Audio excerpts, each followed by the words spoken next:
Okay, best way to deal with shock and trauma of diagnosis.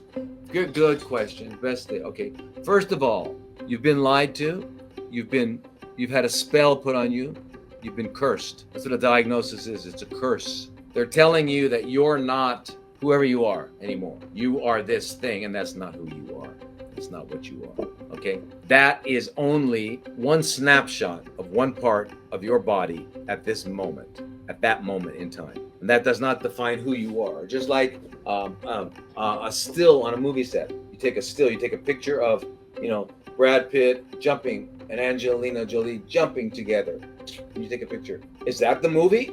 No. Is that who they are? No. All right. So it's a still. So the first thing you know is that. And number two, everything else they say that about your timeline in life and all that is a 100% lie. So this is what you got to know. They don't know what happens with people who don't follow their rules. When you walk out and never come back, they have no data on you. The only data they have are people that did their programs and they did research on it. They don't have data on the people that left, but I do because they come to me.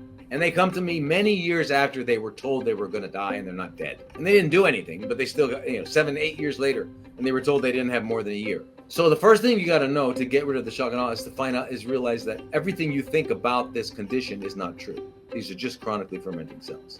And the way they got there, they can unget there. You can turn it off. Okay? That's it.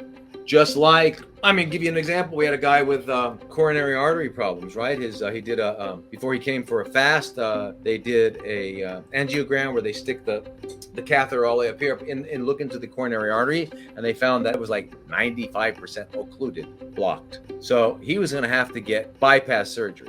Instead, he came and did a fast and went back, did a fast for 28 days and went back, 21 days, 28 days, went back. And when they did the cardiac cath, it's only 60%. You don't need a bypass. So however things get the way they get, they can unget the way they get. And if you got chronically fermenting cells, well, let's make them not need to chronically ferment anymore. Let's get rid of the reason why they're chronically fermenting, okay?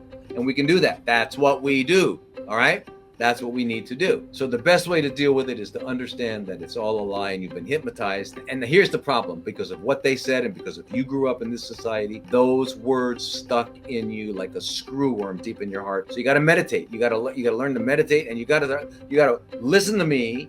You got to read books. Don't read books about cancer, because that's not a real thing. You read books on healing and all that, and nutrition, all that sort of thing.